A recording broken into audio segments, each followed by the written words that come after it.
ರಾಜ್ಯದ ದೇಗುಲಗಳಿಗೆ ತಟ್ಟಿದ ತಿರುಪತಿ ಲಡ್ಡು ವಿವಾದದ ಎಫೆಕ್ಟ್. ಇನ್ಮುಂದೆ ರಾಜ್ಯದ ಎಲ್ಲಾ ದೇಗುಲಗಳಲ್ಲಿ ಪ್ರಸಾದ ಪರೀಕ್ಷೆ ನಡೆಯಲಿದೆ. ಕರ್ನಾಟಕದ ದೇಗುಲಗಳಲ್ಲಿ ಭಕ್ತರಿಗೆ ನೀಡುವ ಪ್ರಸಾದಗಳ ಪರೀಕ್ಷೆ ನಡೆಯುತ್ತೆ. ಧಾರ್ಮಿಕ ದತ್ತಿ ಇಲಾಖೆಗೆ ಸೇರಿದ ದೇಗುಲಗಳಲ್ಲಿ ಪ್ರಸಾದ ಪರೀಕ್ಷೆ ನಡೆಯಲಿದೆ. ತಿರುಪತಿ ಲಡ್ಡು ವಿವಾದದ ಬೆನ್ನಲ್ಲೇ ರಾಜ್ಯ ಸರ್ಕಾರ ಈಗ ಅಲರ್ಟ್ ಆಗಿರೋದು. ಭಕ್ತರಿಗೆ ನೀಡುವ ಪ್ರಸಾದವನ್ನ ಪರೀಕ್ಷೆ ಮಾಡಿಯೇ ಹಂಚಲಾಗುವುದು.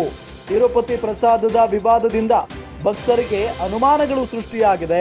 ರಾಜ್ಯದ ದೇಗುಲಗಳ ಪ್ರಸಾದದ ಬಗ್ಗೆ ಯಾವುದೇ ಅನುಮಾನಗಳು ಬೇಡ. ದೇವಾಲಯಗಳಲ್ಲೇ ತಯಾರಾಗುವ ಪ್ರಸಾದದ ಗುಣಮಟ್ಟಕ್ಕೆ ಆದ್ಯತೆಯನ್ನ ನೀಡಲಾಗುತ್ತೆ. ದೇಗುಲಗಳ ದಾಸೋಹ ಭವನದಲ್ಲಿ ಕಡ್ಡಾಯವಾಗಿ ನಂದಿನಿ ತುಪ್ಪ ಬಳಕೆ ಮಾಡಲಾಗುತ್ತೆ.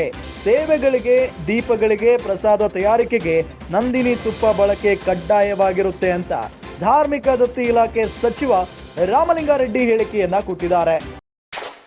ರಾಜ್ಯದ ದೇಗುಲಗಳಿಗೆ ಈಗ ತಿರುಪತಿ ಲಡ್ಡು ವಿವಾದದ ಎಫೆಕ್ಟ್ ತಟ್ಟಿರೋದು ಗಮನಿಸ್ತಾ ಇದ್ದೀವಿ.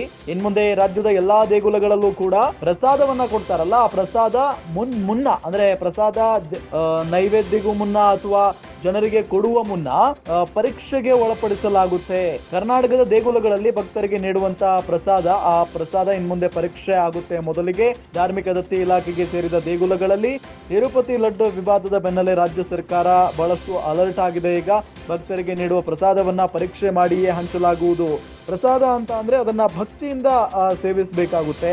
ಅದನ್ನ ಬಿಟ್ಟು ಅನುಮಾನದಿಂದ ಸೇವಿಸೋದು ಬೇಡ. ಯಾಕೆ ಅಂತ ಹೇಳಿದ್ರೆ ಈಗ ತಿರುಪತಿ ಲಡ್ಡೂನು ಅದೇ ರೀತಿಯಾಗಿ ಹೋಗ್ಬಿಟ್ಟಿದೆ. ಅಲ್ಲಿ ಬೇರೆ ಬೇರೆ ಒಂದು ವಿಚಾರಗಳು ಬಂದವು ಇತ್ತೀಚಿನ ದಿನಗಳಲ್ಲಿ ನಾವು ಗಮನಿಸಿದ ಹಾಗೆ. ಅದರಲ್ಲೂ ಚಂದ್ರಬಾಬು ನಾಯ್ಡು ಅವರು ಯಾವ ರೀತಿಯಾದಂತಹ ಆರೋಪವನ್ನ ಮಾಡಿದ್ರು ನಿಮ್ಗೆಲ್ಲ ಗೊತ್ತಿರುವಂತಹ ವಿಚಾರನೆ.